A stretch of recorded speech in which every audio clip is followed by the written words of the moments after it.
Once you open the box, this is everything that you get inside.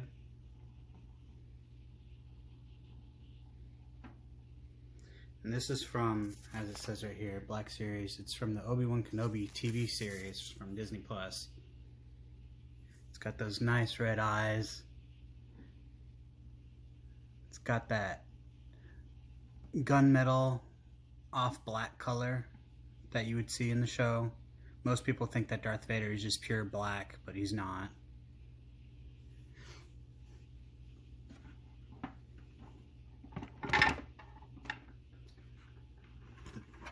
Underneath the dome, you can see there's 4 silver magnets in there,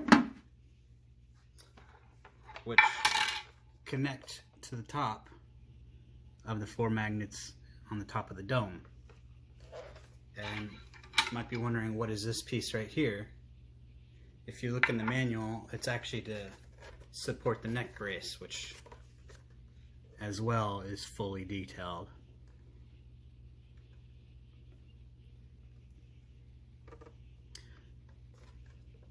See, this straps onto the back of your head. It's adjustable, so even someone with a big head like me can fit in there. These snap off on either side right here,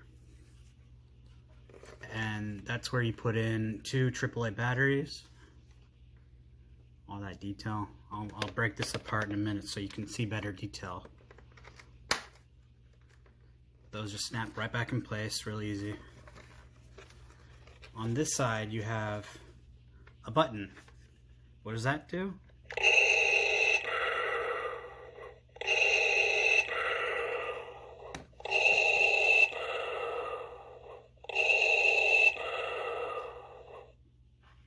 So you got your breathing. Unfortunately, this isn't a voice changer like previous Darth Vader helmets that we've had. But what's really amazing, I like a lot, since my favorite Star Wars movie, I know is controversial, it's Return of the Jedi. The scene where he's dying at the end of the movie.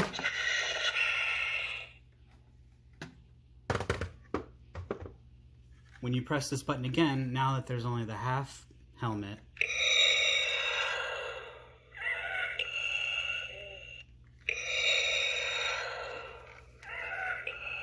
it's got that wheezing sound you remember from Return of the Jedi, or if you've seen it towards the end of the Obi-Wan Kenobi series. The only thing that I'm not a huge fan of is that they left this little gap right here. I feel like this could have been aligned a little better, but you know, I'm not going to complain too much. The button's hidden well enough once you have the top of the head on. Some nice mesh in there. It looks like a... That's actually not a real fan, but it looks like one. You can see there's no spot for a fan here. All that wire detail. I bet with the nice black paint wash in there, it'd really bring all that detail out even more. But for this being a toy, essentially, it's pretty amazing. This is like a soft rubber, so it doesn't hurt on the back of your head. But this piece right here is to support the neck brace when you're displaying it, so it stays upright, because otherwise the dome is too big on the back of the helmet and it'll lean forward. So here's a better look at the top of the helmet. Again, those red lenses.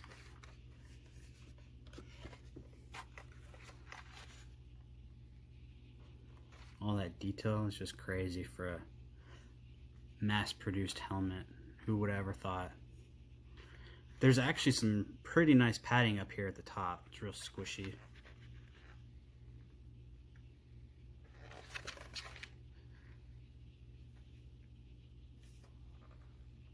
Love all the detail up here at the top.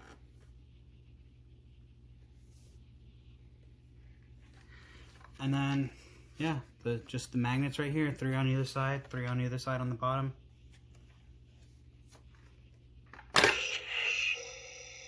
Makes that sealed noise again once you put it together.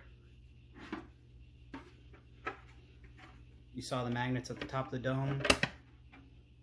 snap right into place. You're set. I will say it's kind of heavy towards the front with all the electronics, but it's not too uncomfortable. The only thing that's kind of unfortunate is because the neck is so long, you can't really look down.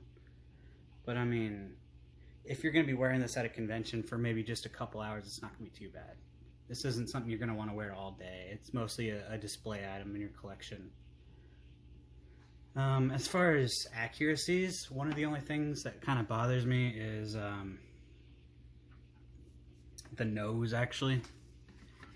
If I bring it closer, you'll see for some reason that silver bit that's in there, they kind of made like a little step. I don't know why they did that. That's a little weird, but whatever. I mean, you've even got the mesh on the inside right here. It's so good. For something mass-produced, you couldn't ask for much more. Hasbro in the Black Series line has just gotten so much better over the years. I had the Kylo Ren, the first one that came out, and I mean, that was nice, but this is on a different level. And just for comparison, I'll get you my old Don Post helmet from when I was a child in the 90s, and we'll compare that to this so you can really appreciate it. Alright, so here's the 2022 Black Series Hasbro helmet. Here's what I grew up with. See just a little bit of a difference? First of all, the scale is so much better. Let me see if I can do a side-by-side. Push this back a little. It's kind of hard to get it in frame, but I mean, the dome alone is so much bigger. It's not even a contest. And back in the day, this was just held together by Velcro on the inside, and it's two-piece. There's nothing on the back. I heavily modified this so it has mesh in the grill and everything, and I spliced up the widow's peak so it'd be flat across the top. So this isn't completely stock. I played with it a lot as a kid. So to have something like this now that looks pretty close to screen accurate right out of the box, like, come on. And people want to complain? I don't think so. These had dark brown tinted lenses. You can really see the red ones just pop so much more. And this one was solid black mold injected plastic. You can see where the circle was right here, where they just injected all plastic. Unfortunately, that's kind of on the same spot right here, but it's so much less noticeable.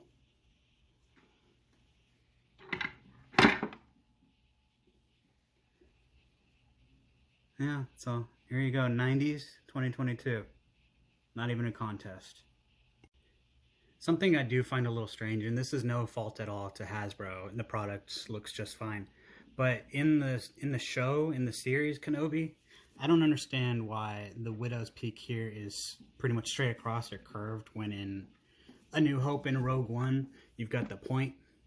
I've always liked that more from the original A New Hope.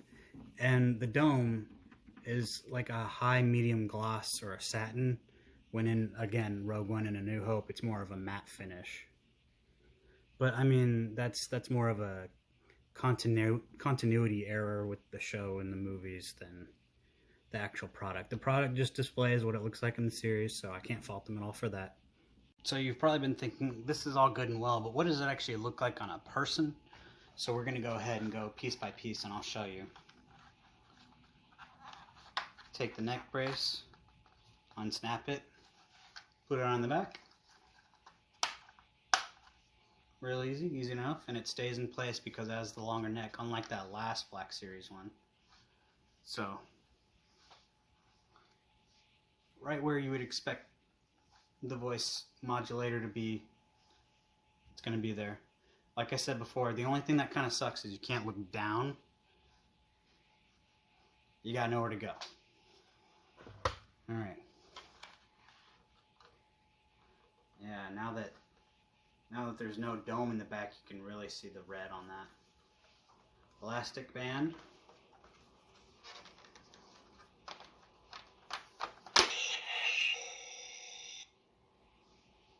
There you go.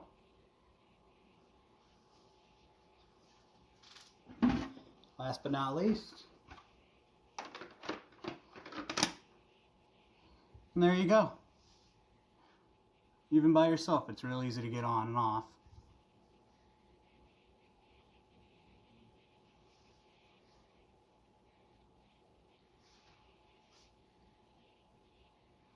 Yeah, I like it a lot. It's not too oversized, I don't think. For cosplay, it's really amazing. If you're trying to get approved into a cosplay community like the 501st, you're probably not going to get approved. There's a lot of modifying you're gonna need to do to get this thing 100% screen accurate. But for the everyday collector, this is amazing. I mean, come on. It does retail, and this is where it's gonna deter a few people. Is it does retail for $150 US, but I mean, come on, what you're getting.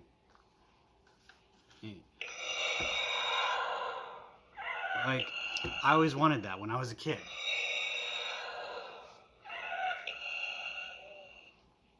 Considering where we've come from, I count us lucky.